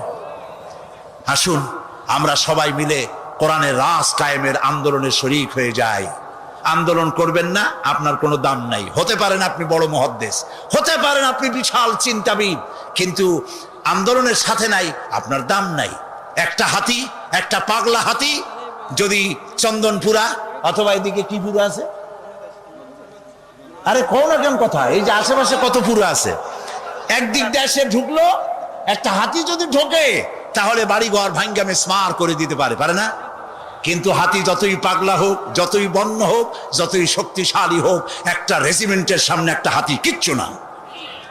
আন্দোলন হচ্ছে রেজিমেন্ট, আন্দোলনে শরীক হও। কোরআন প্রতিষ্ঠা করতে যারা জীবন বাজি রেখে সামনে চলে এসেছে সেই লাইনে সামিল হয়ে যাও। প্রিয় ভাই সব, আজকে আর আমি কথা বাড়াবো না, কারণ অনেক দূর যেতে হবে। বাংলাদেশের বিভিন্ন জেলা থেকে লোকেরা এসেছেন, আমি 10টার মধ্যেই শেষ করতে চাই। সেই জন্য দাঁড়ানো ভাইয়ের এবার বসেন, কাঙ্ক্ষিত মোনাজাতের দিকে এগিয়ে যাচ্ছি। দোয়া কবুল হবে ইনশাআল্লাহ, বলি ইনশাআল্লাহ। এত লক্ষ লক্ষ লোকের চোখের পানি এবং তাদের আকুতি আল্লাহ ফেরত দিবেন না ইনশাআল্লাহ, বলি ইনশাআল্লাহ। আজকে কয়জন? আজকে 13 জন ইসলাম কবুল করার জন্য চলে এসেছে। বলো লা ইলাহা ইল্লাল্লাহু মুহাম্মাদুর রাসূলুল্লাহ। আল্লাহ ছাড়া কোনো ইলাহ নাই। নবী করিম সাল্লাল্লাহু আলাইহি সাল্লাম বলেছেন, আল্লাহর আকাশের নিচে জমিনের উপরে খাদিজার মতো উত্তম মহিলা আর নাই। হযরত আয়েশা বলেন, নবীজি একদিন এক রাতে আমার কাছে ঘুমানো ছিলেন। আমি ঘুম থেকে জেগে দেখি নবীজি নাই। মনে মনে চিন্তা করলাম কোথায় গেলেন, বোধহয় অন্য কোনো স্ত্রীর ঘরে গেছেন। আমি চুপিসারে খোঁজ দিতে লাগলাম, কোনো ঘরে খবর পেলাম না। পরে দেখতে পেলাম রিয়াদুল জান্নার ভিতরে বসে নবীজি 2 হাত উঁচু করে কি যেন বলেন আর কান্দেন। আমি পিছনে গিয়ে হাত তুললাম, শুনতে পেলাম নবীজি মুনাজাত করতে করতে এক পর্যায়ে গিয়ে বলছেন, রব্বুল আলামিন, কিয়ামতের ময়দানে যেদিন বাপ তার সন্তান হারায় ফেলবে, মা তার সন্তান হারিয়ে ফেলবে, সন্তান মায়ের চিনবে না, ওই দিন ওই কঠিন হাসরের ময়দানে আমি যেন আমার খাদিজারে হারায় না যাই। মোনাজাত শেষে হযরত আয়েশা বলছেন, ইয়া রাসূলুল্লাহ, এই একটা বুড়ির বিয়ে করছিলেন, 25 বছর বয়সে, 40 বছরের বুড়ি। এই বুড়ির কথা এখনো আপনার মনে জাগে? এর থেকে ভালো কুমারী মেয়ে তো আপনি বিবাহ করেছেন। নবীজির মুখখানা মলিন হয়ে গেল। আল্লাহর নবী বলেন, আয়েশা, খাদিজা সম্পর্কে এমন কথা জীবনে কোনোদিন তুমি আমার সামনে আর এরকম বলো না। কারণ হলো তোমরা সবাই আমার সুদিনের স্ত্রী, আর খাদিজা আমার এমন সময়ের স্ত্রী যখন মক্কা নগরীতে মুহাম্মদের পা রাখার জায়গা ছিল না।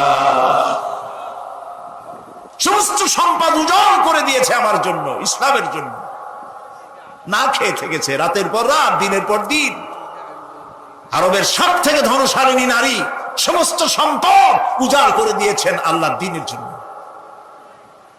হযরত আয়েশা বলেন, আমাদের ঘরের ভিতরে তেমন গোশত রান্না বান্না খুবই কম হতো। আধপেটা অনাহারে অর্ধাহারে আমাদের দিন চলতো। যেদিন কোনো ভাগ্যক্রমে কোনো গোশত আসতো অথবা কোনো ছাগল দুম্বা জবাও হতো, নবীজি গোশতগুলি ভাগ করে স্ত্রীদের ঘরে ঘরে দিয়া নিজে একটা পটলার ভিতরে কয়েক টুকরা গোশত নিয়ে মদিনার রাস্তায় ঘুরে বেড়াতেন। খাদিজার কোনো বান্ধবী পাওয়া যায় নাকি? খাদিজার কোনো আত্মীয়া, কোনো বান্ধবী পাওয়া যায় নাকি? প্রিয় ভাই সাহেব, নবী করিম সাল্লাল্লাহু আলাইহি ওয়াসাল্লাম স্ত্রীদেরকে ভালোবাসতেন। হাদিস থেকে শোনাচ্ছি, হযরত আয়েশা কুমারী মেয়ে, তাকে বিয়ে করেছেন নবী করিম সাল্লাল্লাহু আলাইহি ওয়াসাল্লাম। গভীর রাত, চাঁদনি রাত, আধো আধো জ্যোৎস্না প্লাবিত রাত, নবীজি বলছেন, আয়েশা চলো আমরা একটু পায়চারি করে আসি। মরুভূমির ভিতরে গিয়ে বললেন, ওই যে একটা জিনিস দেখা যায়, চলো তো দৌড় মারি, কে আগে যায় দেখা যায়। বিশ্বনবী স্ত্রীর মনোরঞ্জনের জন্য দৌড় প্রতিযোগিতা করতেছেন, তা সুবহানাল্লাহ কইতে ইচ্ছে করে না। দৌড়াইয়া হযরত আয়েশা রাদিয়াল্লাহু তাআলা আনহা তিনি আগে চলে গেলেন, রাসূলুল্লাহ পিছনে পড়ে গেল। হযরত আয়েশা খুব আনন্দ করলেন, দেখলেন আপনি কিন্তু দৌড়ে আমার সাথে পারলেন না। বাস এর কয়েক বছর পর আরেকদিন এইভাবে দৌড়ের প্রতিযোগিতা হলো রাতের বেলায়। আজকে হযরত আয়েশা বলছেন ওই দিনের তুলনায় আমার শরীরটা স্থূল হয়ে গেছে, আমি একটু মুটিয়ে গেছি। দৌড়াইয়া আমি পিছনে পড়ে গেলাম, রাসূল আগে উঠে গেলেন। আমি হাঁপাতে হাঁপাতে যখন নবীজির কাছে গিয়ে দাঁড়িয়েছি, রাসূলুল্লাহ তাবাসসুম মুস্কি হেসে আমার দিকে তাকিয়ে বলছেন, আয়েশা ওই সেই দিনের প্রতিশোধ আজ নিলাম। সুবহানাল্লাহ, সুবহানাল্লাহ। কিসের ইউরোপ, কিসের আমেরিকা, ইসলামী সভ্যতার জুতার কাছেও দাঁড়াতে পারবে না তারা। ওরা আজকে কি বলে, বিশ্ব কি দিবস, নারী দিবস পালন করে। বিশ্ব নারী দিবস, বিশ্ব মাতৃ দিবস, বিশ্ব ভালোবাসা দিবস। বিশ্ব ভালোবাসা দিবস ওদের দরকার। যাদের সারা বছরে কোনো ভালোবাসা নাই, তাদের জন্য একটা দিন ভালোবাসার বনিতা করা লাগে। আমার লাগে না, কারণ আমার জন্মই হয়েছে ভালোবাসার মধ্য দিয়ে। আর দ্বীন ওয়ান নাসিহা, ইসলাম মানেই হলো ভালোবাসা। সুবহানাল্লাহ কও। ইসলাম মানেই হচ্ছে ভালোবাসা। আমার জন্য আলাদা কোনো ভালোবাসা দিবসের দরকার নেই। ওই সেই ৯৭-তে ওই হুজুররা যখন ক্ষমতায় ছিলেন, সেই সময় বিশ্ব ভালোবাসা দিবস পালন করতেছে। কি ভালোবাসা দিবস? কলেজ বিশ্ববিদ্যালয়ের ছাত্র ছাত্রীরা সরোয়ার্দী উদ্যানের গাছের গোড়ায় বসে গেছে, সব জোড়ায় জোড়ায় বাগবাকুম পায়রা। বিশ্ব ভালোবাসা। এক মন্ত্রী ঢাকা বিশ্ববিদ্যালয়ের টিএসসি মিলনায়তনে বক্তৃতা করলেন, বিশ্ব ভালোবাসা দিবসে আজ আমি ঘোষণা করতে চাই, বিল ক্লিনটন মনিকা প্রেম অমর হোক। মন্ত্রী বললেন, আমি পার্লামেন্টে ধরলাম তাকে, বললাম মাননীয় স্পিকার, বিল ক্লিনটন তার মেয়ের বয়সী মনিকার সাথে যে কাজটা করেছে, সে কাজের জন্য বিল ক্লিনটন নিজেই অনুতপ্ত। টিভি এবং রেডিওর মাধ্যমে গোটা জাতির কাছে ক্ষমা চেয়েছে। আর হিলারির পাও রাতের বেলায় কতবার ধরেছে, হিলারি আর তিনিই জানেন। যে অপরাধের জন্য তিনি নিজে অনুতপ্ত, সেই অপরাধের বিষয়টা নিয়ে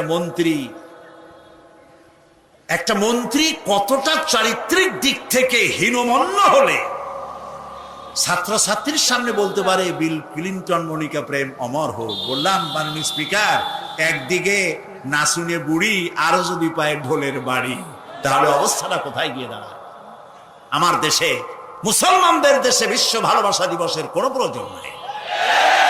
বিশ্ব নারী দিবস পালন করা, বিশ্ব কন্যা দিবস পালন করা ওদের দরকার, যার দেশে নারীর কোনো মর্যাদা নাই, যেখানে কন্যার কোনো মর্যাদা নাই, যেখানে মাতৃত্বের পিতৃত্বের মর্যাদা নাই, সেখানে প্রয়োজন। আমার দেশে প্রয়োজন নাই। দিবস পালন করতে করতে এখন কিসব দিবস পালন করতেছে। কালকের পত্রিকায় দেখলাম বিশ্ব পায়খানা দিবস। আমি জানি না আপনারা বিশ্বাস করবেন কিনা, আমার নিজের চোখ দিয়ে দেখছি, পত্রিকাটার নাম আমি নিলাম না, এটা জঘন্য পত্রিকা, এখন বুঝে নিতে পারে। বিশ্ব পায়খানা দিবস, নওজুবিল্লাহ, মানে তালাশ করে পায় না, করবে কি? এরপরে দেখলাম ঢাকায় দেওয়ালে লেখা বিশ্ব চিন্তা দিবস। তো বিশ্ব চিন্তা দিবসের এটার থিমটা কি, করবেটা কি? তো যারা আয়োজক তারা বলল যে আমরা ওই বিশ্ব চিন্তা দিবসে রাস্তার মোড়ে মোড়ে বসে চিন্তা করব যে আদৌ কোনো ব্যাপারে আমরা চিন্তা করতেছি কিনা। নওজুবিল্লাহ, পাগল কি গাছে ধরে? প্রিয় ভাই সব, আল্লাহ রাব্বুল আলামিন নারীর অধিকার দিয়েছে, কোরআন দিয়েছে, হাদিস দিয়েছে। বুক ভরে বলেন আলহামদুলিল্লাহ। প্রিয় ভাই সব, ইসলাম দিয়েছে নারীর অধিকার। রাসূলুল্লাহ বলছেন আদ-দুনিয়া কুল্লুহা মাতাউন ওয়া খায়রুল মাতাইদ দুনিয়া ইমরাতুস সালিহা। এই পৃথিবীর সব কিছু হলো সম্পদ, তার মধ্যে শ্রেষ্ঠ সম্পদ হচ্ছে সালেহা, নেককারিনী, সতীসাধ্যী নারী। আলহামদুলিল্লাহ বলে। আল্লাহর নবী বলেন, আমার কাছে তিনটি জিনিস প্রিয়। নামাজ আমার কাছে প্রিয়, সুগন্ধ আমার কাছে প্রিয়, আর স্ত্রী আমার কাছে প্রিয়। সুবহানাল্লাহ। এই তিনটি জিনিস আমার কাছে প্রিয়। আপনার স্ত্রীকে আপনি তো এই জন্য তাকে সম্মান করবেন, ভালোবাসবেন, অনেক কারণ আছে। একটা কারণ তো এই, যেই রাস্তা দিয়ে আপনি জাহান্নামে যেতেন সেই রাস্তায় আপনার স্ত্রী প্রহরীর মতো রাত দিন দাঁড়িয়ে আছে, সেখানে ব্যাখ্যা দেওয়ার কোনো প্রয়োজন নেই। সুতরাং আপনার স্ত্রীকে আপনি ভালোবাসবেন এবং তাকে আপনি সম্মান দিবেন। ইসলাম নারীকে অর্থনৈতিক অধিকার দিয়েছে, বলেছে ফাতুহুন্না উজুরাহুন্না ফরিদা, ফরজ রূপী দায়িত্ব হিসেবে মহারানার টাকা আদায় করে দাও। এখন মহারানার টাকা আদায় করা হয় না, এখন বিবাহ মজলিসগুলিতে বলা হয় মহারানা কত? মহারানা হচ্ছে 21,21,101 টাকা, 11,11,101 টাকা। একটা 1 টাকা থাকা লাগবে। কোথায় পাইছেন এটা? একটা 1 টাকা থাকা লাগবে। আর এই যে মহারানা বাঁধা হয়, এই মহারানার টাকা আদায় করা অধিকাংশ ক্ষেত্রে আদায় করা হয় না। কথা ঠিক কিনা? কথা ঠিক কিনা? বরং উল্টা মহারানা আদায় করে নেয়। কারণ বলেন, পাত্রপক্ষ মহারানা আদায় করে নেওয়ার সময় আদায় করার জন্য ঘটক, এগুলোরে কি বলে? ঘটক। কোন কোন এলাকায় এদেরকে উচ্চনাক বলা হয়। এদের কাজ হলো পরস্পরের মধ্যে বিবাহ দিতে গিয়ে মিথ্যা কথা বলা, উচ্চনাক। তো এরা বলে যে অমুকের ছেলে অমুকের মেয়ের বিবাহ হবে, ছেলেকে দিতে হবে কি? ছেলেকে দিতে হবে ল্যান্ড ক্রুইজার, ছেলেকে দিতে হবে গুলশানে বাড়ি, 10 লক্ষ টাকা ক্যাশ, মঙ্গল গ্রহে অফিস। বলে ছেলে লেখাপড়া জানে কি? কই কলেজের বারান্দা দিয়ে কয়েকদিন ঘুরে টুরে আসছে, গলায় সোনার সেন্টেনও আছে, মাথায় ভাল্লুকের মতো চুলও আছে। এরপরে এইভাবে করে এক অপাত্রে মেয়েদেরকে দেওয়ার ব্যবস্থা হয় টাকা পয়সার বিনিময়। মহারানাটা ওরা নিয়ে গেল। বিবাহে যদি উপহার দেয় শ্বশুর পক্ষ, পাত্র কি বলে কন্যা পক্ষ, পাত্রপক্ষকে যদি সোনা দেয়, দানা দেয়, টাকা দেয়, সব জায়েজ আছে, সুন্নত। কিন্তু চাইয়ে নেওয়া যাবে না। দাবি করে নেওয়া, ডিমান্ড করে নেওয়ার নামই হলো যৌতুক। এটার নাম কি? চট্টগ্রামে কি বলে? যৌতুক। এই যৌতুক হলো শ্বশুরের সাথে এক প্রকারের কৌতুক। এইভাবে করে চাইয়া টাকা আদায় করা হারাম। চাইয়া টাকা আদায় করা কি?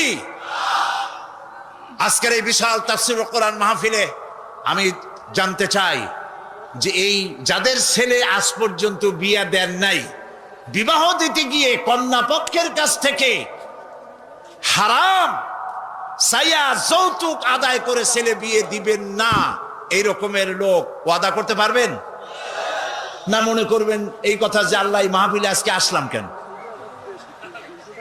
আচ্ছা দেখি তো, যারা ছেলে বিয়ে দেন নাই তারা ওয়াদা করবেন এই কথা বলে যে আমার ছেলে বিবাহ দিতে গিয়ে যৌতুক 1 পয়সা, 1 থেকে নিয়ে 1000 কোটি যা হোক, যৌতুক চাইবো না, বিনা যৌতুকে ছেলে বিবাহ দেবো। কারা কারা দেবেন? ছেলেওয়ালারা হাত তোলেন তো।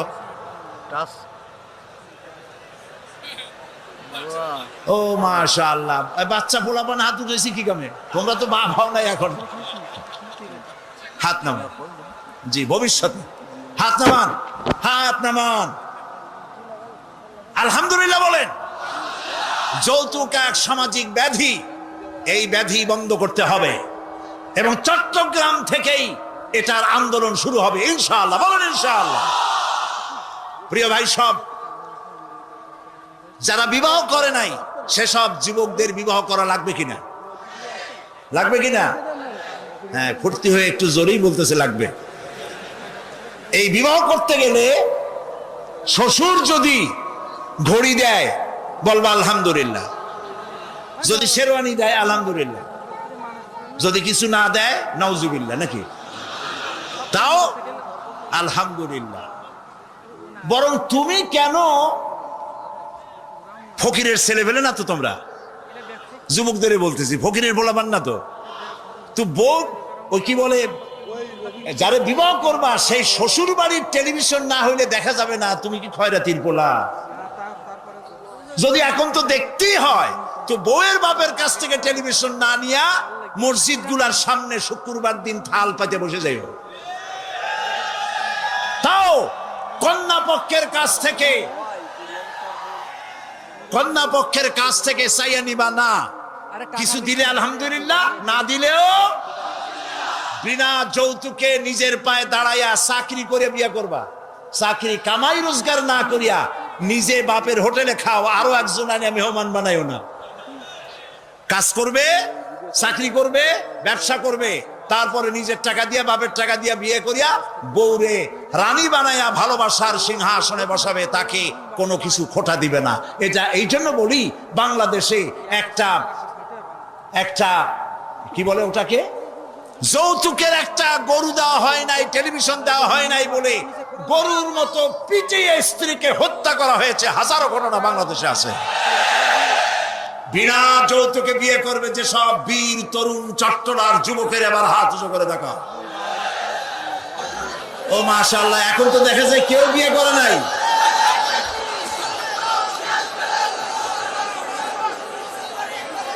আচ্ছা, হাত নামান, হাত নামান, আলহামদুলিল্লাহ বলেন, হাত নামান। এই যে ভাই, আমি কিন্তু বুঝতে পারি দাঁড়াইছেন কেন, কোমর ব্যথা করতেছি বলে।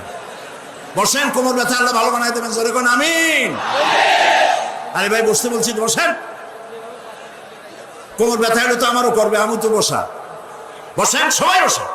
প্রিয় ভাই সব, তাহলে একটি বড় রকমের অপরাধ থেকে চট্টগ্রামকে মুক্ত করার জন্য আন্দোলন শুরু করা হলো।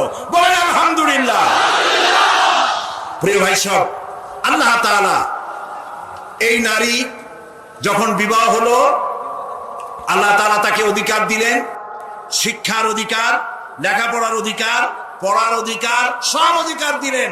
এরপরে দিলেন তাকে মা বানায় দিলেন। কদিন পরে কি হয়ে গেল? মা হয়ে গেল। সুবহানাল্লাহ। এখন কিন্তু ইজ্জত আরো বাড়লো। মা হওয়ার পর ইজ্জত কি হইলো? আরো বেড়ে গেল। আল্লাহর নবীর কাছে প্রশ্ন করা হয়েছে। এক সাহাবী এসে বলছেন, সালা রাজুলুন ইয়া রাসূলুল্লাহ মান আহাক্কুন নাস বিহুসনি সাহাবাতি? ক্বালা উম্মুক। ক্বালা সুম্মা মান? ক্বালা উম্মুক। ক্বালা সুম্মা মান? ক্বালা উম্মুক। ক্বালা সুম্মা মান? ক্বালা আবুক। সুবহানাল্লাহ।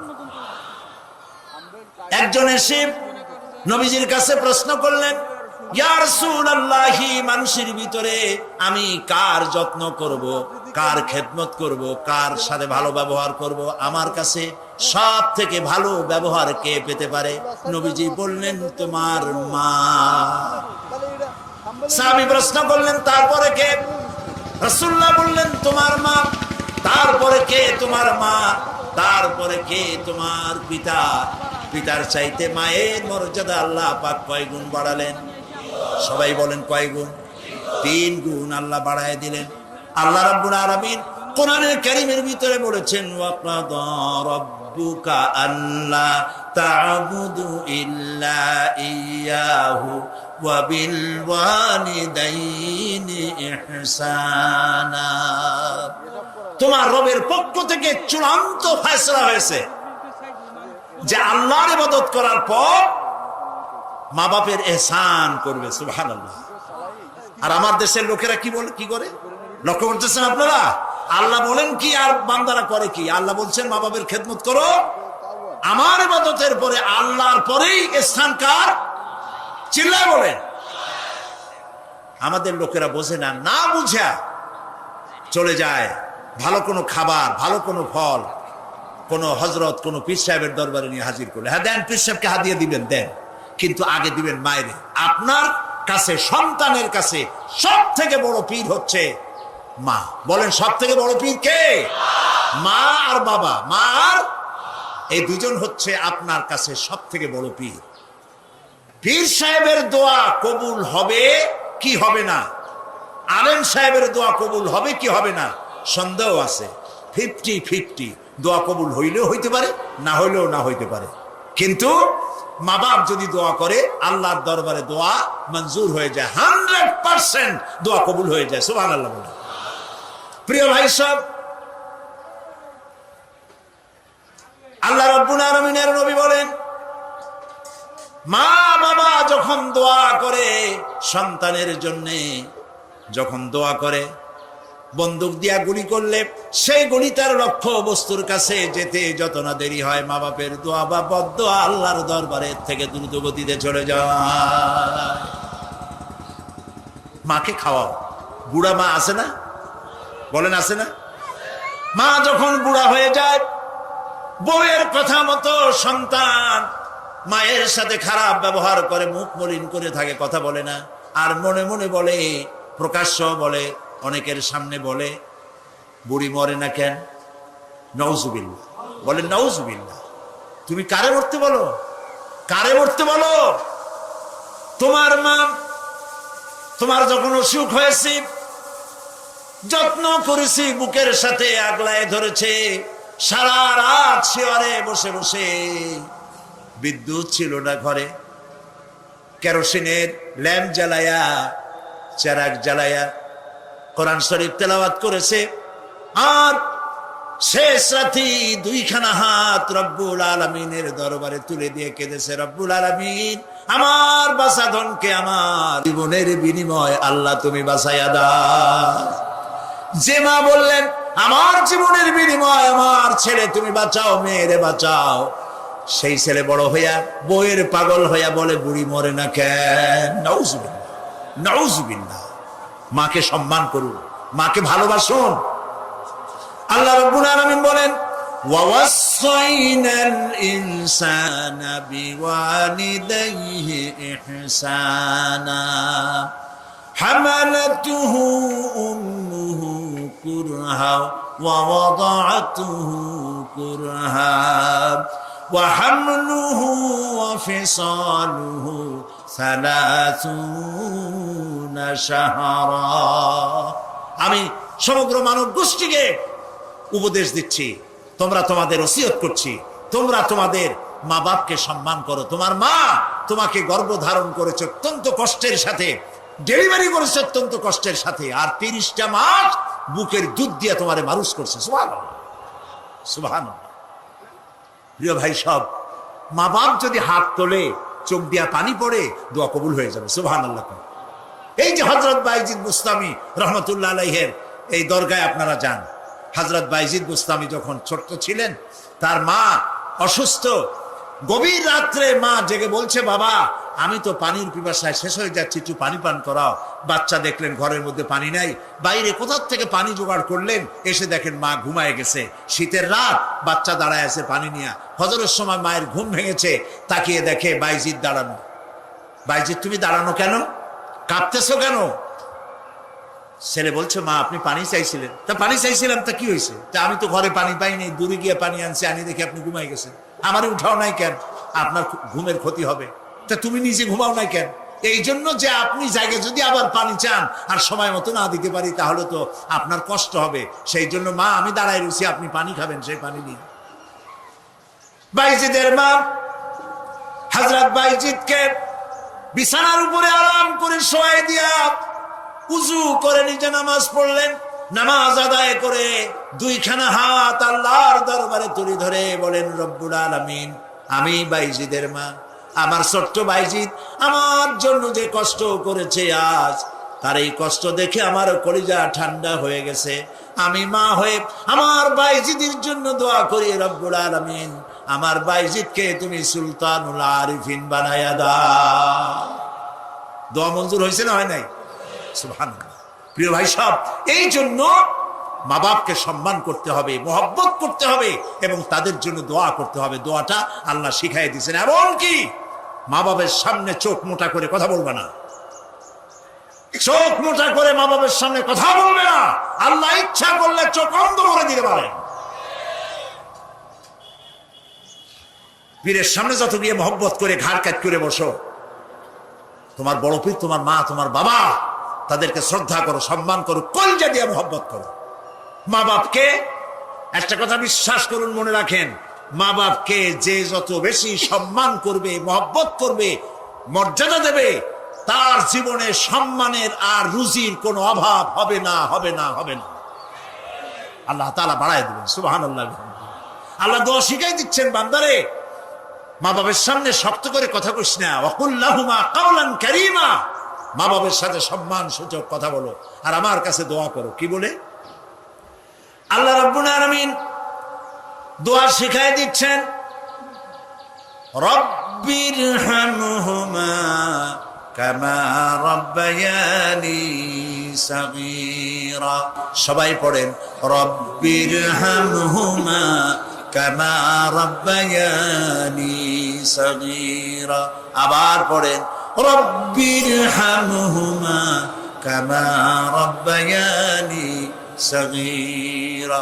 আল্লাহ তাআলা শিখাই দিলেন, বান্দারে দোয়া কর, আয় আমার রব, আমার মা বাপ আমাকে যেমন ছোটবেলায় স্নেহের করে লালন পালন করেছে, মাবুদ গো তুমি আমার মা বাপকে সেইভাবে তোমার রহমত করে লালন পালন করো। আল্লাহ দোয়া শিখাই দিচ্ছেন। এই দোয়া প্রত্যেক নামাজের পর আপনারা পড়বেন। মনে থাকবে ভাই? জোরে বলেন, মনে থাকবে? আল্লাহ যেন আমাদেরকে মনে রাখান, আমরা বলি আমিন। প্রিয় ভাই সব, মা হিসাবে আল্লাহ তাআলা এই মর্যাদা বৃদ্ধি করে দিলেন। নারীর তিনটা স্তর বললাম, কন্যা, বধূ, মাতা। তিনও স্তরে ইসলাম যে মর্যাদা দিয়েছে, এর থেকে বেশি মর্যাদা পৃথিবীতে কেউ দিতে পারে না।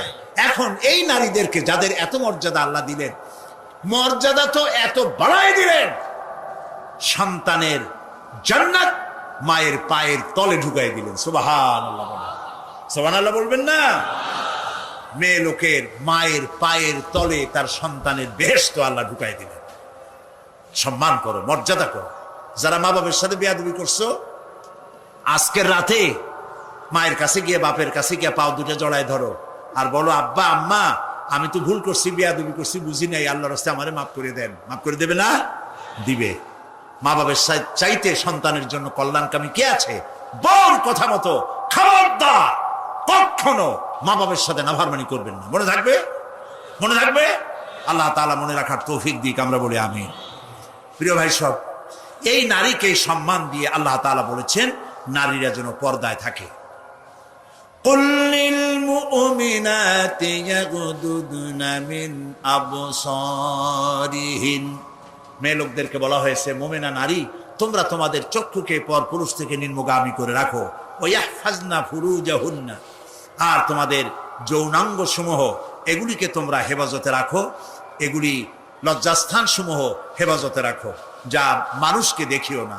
ওয়াকারনা ফি বুয়ুতিকুন্না ওয়ালা তাবাররাজনা তাবাররুজাল জাহিলিয়াতিল উলা, আর তোমরা তোমাদের ঘরের মধ্যে থাকো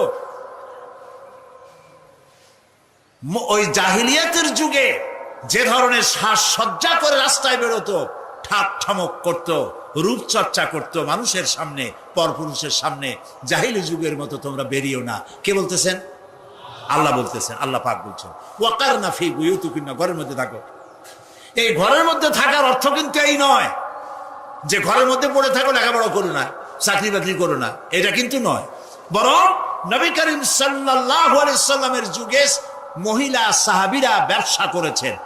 কেউ আতরের ব্যবসা করেছেন, কেউ ফলের ব্যবসা করেছেন, কেউ খেজুরের ব্যবসা করেছেন, এবং এই মহিলারা নার্সের দায়িত্ব পালন করেছেন। যুদ্ধাহত সৈন্যদেরকে নার্সিং করেছেন, যুদ্ধের ময়দানেও তারা কাজ করেছেন। কাজী ঘরের মধ্যে থাকো, তার অর্থ হলো ঘরের মধ্যে যে পরিবেশটা থাকে পর্দার পরিবেশ, যখন বাইরে যাবে তখনও এই পর্দার পরিবেশটা নিয়ে যাবে। যখন বাইরে যাবে বোরখাটা পরে যাইও, বোরখাটা পরলে ওইটা একটা ঘরের মতো, বোরখার দরজাও আছে, জানালাও আছে, আছে না? যেখানে সুযোগ আছে জানলা খুলে দেন, মুখের কাপড়টা উঠাইয়া দেখেন যেখানে সুযোগ আছে, আর যেখানে সুযোগ নাই জানলা বন্ধ করে দেন, ঠিক না? এই বোরখা পরতে বলা হয়েছে, বোরখা পরে চলবেন। এই বোরখাটা একটা নিয়ামত। বাংলাদেশ নিয়ে কথা বলি, এই বাংলাদেশে আজ পর্যন্ত যত নারীর মুখে অ্যাসিড পড়েছে, একটা দৃষ্টান্ত চাই। আপনারা বলেন আমাকে যে বোরখা পরা একটা মেয়ে লোকের মুখে অ্যাসিড পড়েছে, প্রমাণ দেন। পারবেন প্রমাণ দিতে? পারবেন? আর কেন পারবেন না বলেন, কারণটা কি? কারণ হলো এই, মেয়ে লোকটা যখন বোরখা পরলো সে আল্লাহর হুকুম পালন করলো। কার হুকুম পালন করেছে? আর তখন আল্লাহর দায়িত্ব হয়েছে নারীর সতীত্বের এবং তার শরীরের হেফাজতের দায়িত্ব নেওয়া। এই জন্য বোরখা পরা নারীর মুখে এসিড পড়ে না।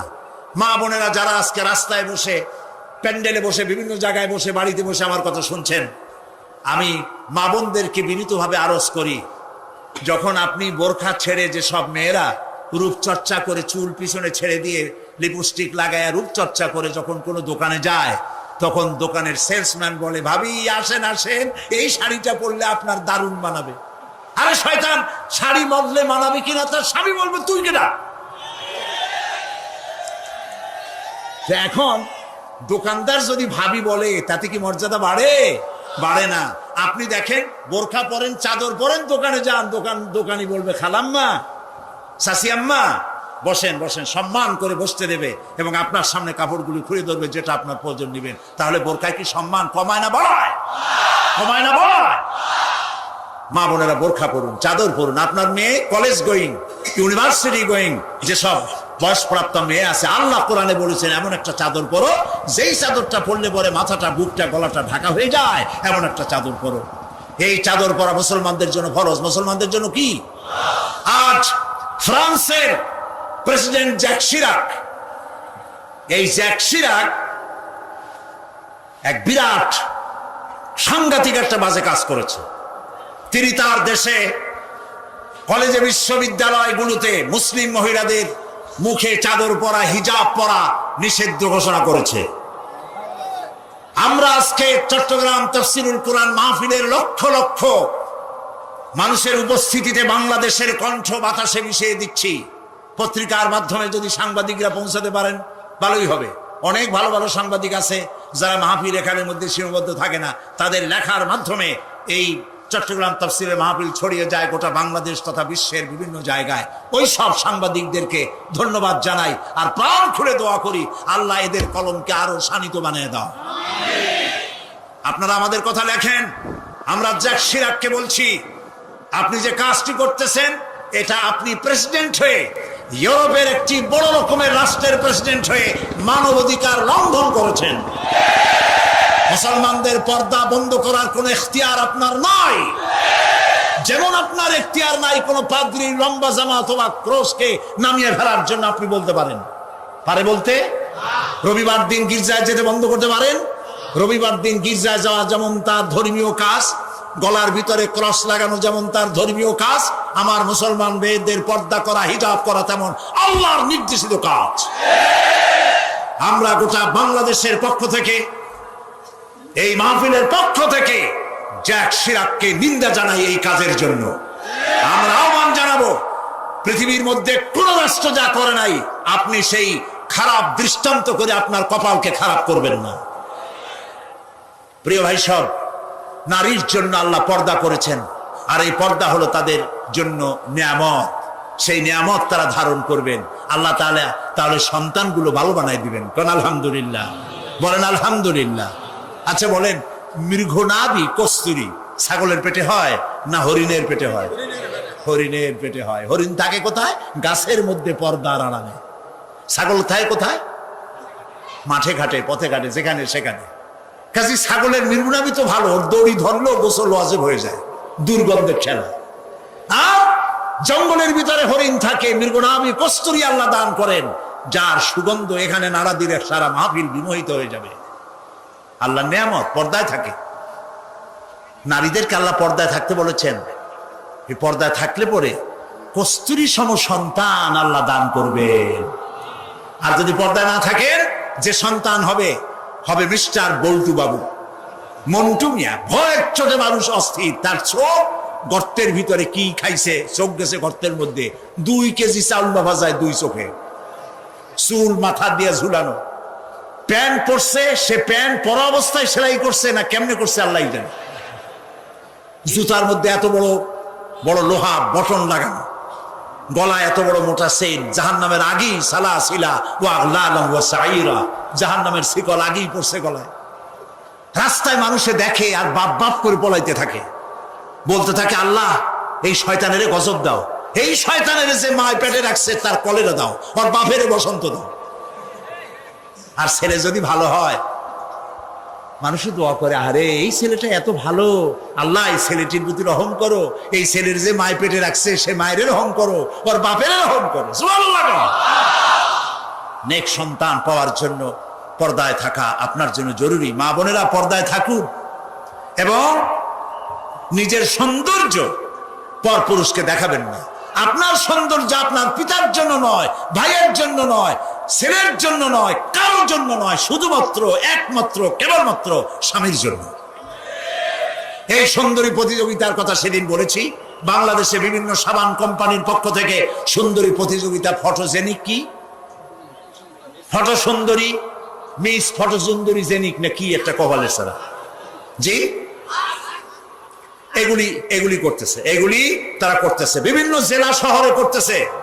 প্রিয় ভাই সব, আমি সেদিন বলেছি, আজকে লক্ষ লক্ষ লোক, সকলকে বলি, মিস বাংলাদেশ অথবা ফটোজেনিক সুন্দরী প্রতিযোগিতা যেখানে হবে সেখানেই বাধা দিবেন। ফটোজেনিক সুন্দরী প্রতিযোগিতা বাংলাদেশের মাটিতে হতে দেওয়া হবে না।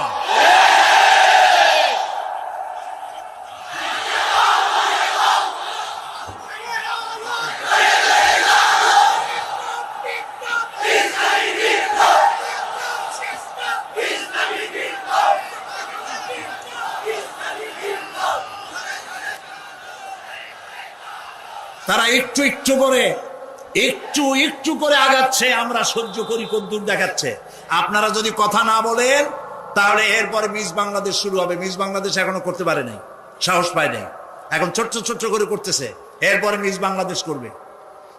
নির্লজ্জ যারা নারীর সৌন্দর্য প্রতিযোগিতা যারা করে, যারা বিচারক, নারীর সৌন্দর্যের, শরীরের অঙ্গ প্রত্যঙ্গের মাপ নিয়ে সৌন্দর্যের বিচার যারা করে, শয়তানের চাইতেও নিকৃষ্ট তারা, লম্পট, লুচ্ছা। আমাদের দেশকে কোন অবস্থাতেই আমরা অশ্লীলতার পথে ধাবিত হতে দিতে পারি না। আমি সেদিনও বলেছি, এইডস রোগ তাড়াতে গিয়ে যুবকদেরকে জেনার দিকে আকৃষ্ট করা হচ্ছে। একটা সাইনবোর্ড লাগাইছে, যৌন রোগে টেনশন নাই, কি জানি লইলে, হ্যাঁ নাউজুবিল্লাহ বলেন। এটা কেমন কথা? আপনি লিখবেন এইডস রোগ হচ্ছে মরণ ব্যাধি, ধর্মীয় অনুশাসন মানলে পরে এইডস রোগ থেকে বাঁচা যায়, এটা লিখুন। যে লিখেছেন, যে ব্যক্তি লিখেছে এই স্লোগান, যার মাথায় আসছে সে নিশ্চয়ই চরিত্রবান না লম্পট। লিখেছে এই যৌন রোগে, বলেন না কি মুখস্থ,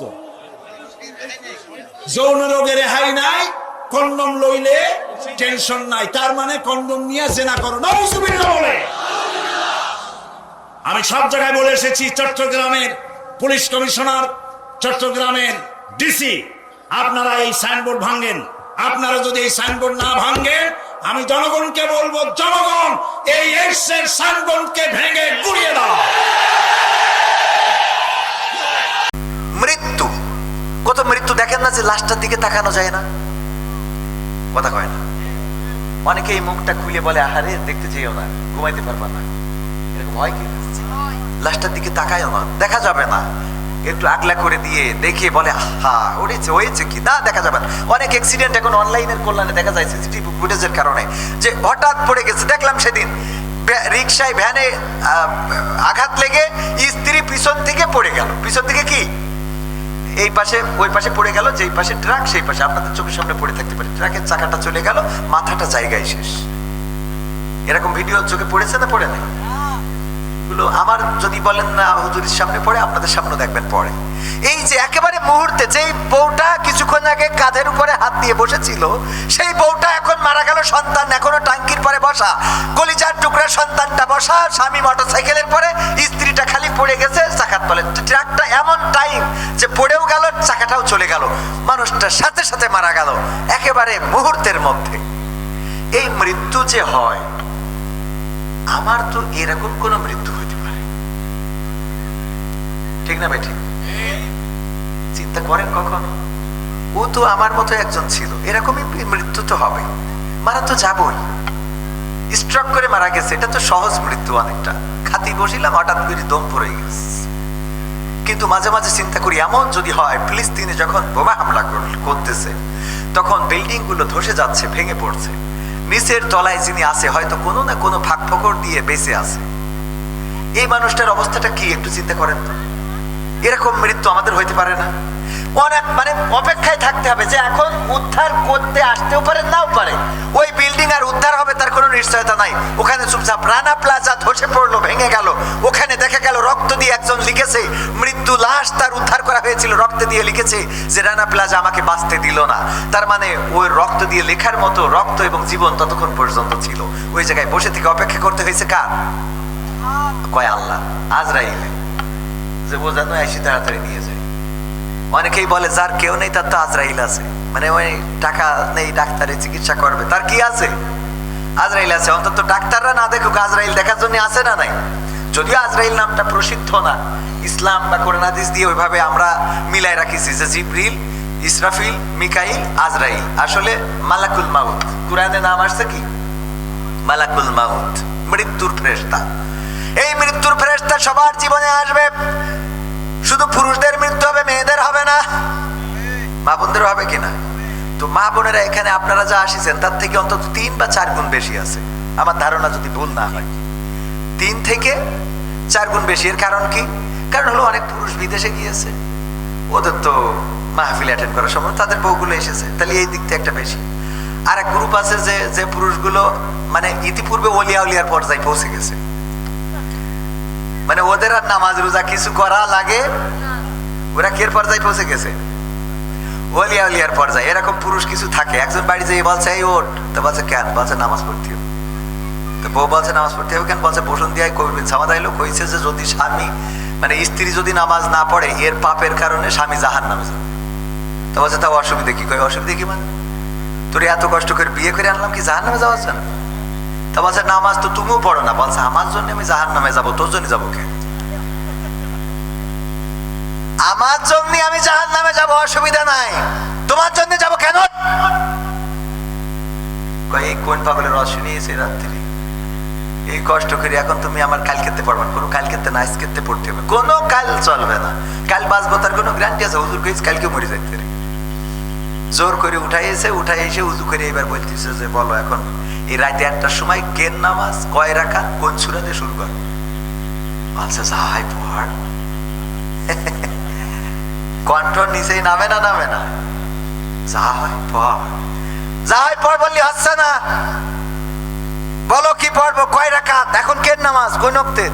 এইগুলো তো ঠিক মতো ধরি। দেখেন অনেক পুরুষের নামাজ কি কি এটাও করতে পারবে না। সেদিন এক মহিলা ধরলাম যে উজুর ফরজ কয়টা? তা বলছে 3টা। আমি বলছি কি কি? বলছে জহর, আসর আর মাগরিব। সহ্য না করে পারা যায়? বলছে জহর, আসর আর মাগরিব। আমি আমার ওই কুইজে আছে ভাই, কুইজে আমি প্রশ্ন করলাম যে মেয়েদের ঋতুর সময় নামাজের বিধান কি? ঋতুর সময় আমি বললাম ঋতু বোঝেন তো? বলছে দেখছি। তা বললাম এর সময় নামাজের বিধান কি? বলছে খুব করে পড়তে হবে। ওই সময় কি করতে হবে? খুব নামাজ রোজা করতে। কত বড় খাটাসের খাটাস। বলছে এই সময় নামাজ রোজা করতে হবে। আমি বলছি বাকি সময়? তা বলছে বাকি সময় পড়া লাগবে না। ওর যে সময় পড়া লাগবে না ওই সময় পড়বে। মানে ও নিজেই বানাই নিয়ে হাদিসে মহিলা। কালেমা তৈয়বা প্রায় জায়গায় বলি। কালেমা তৈয়বা যদি জিজ্ঞাসা করি বলেন তো কালেমা তৈয়বাটা, কয় লা ইলাহা ইল্লা আনতা সুবহানাকা ইন্নী কুনতু মিনাজ জালিমিন।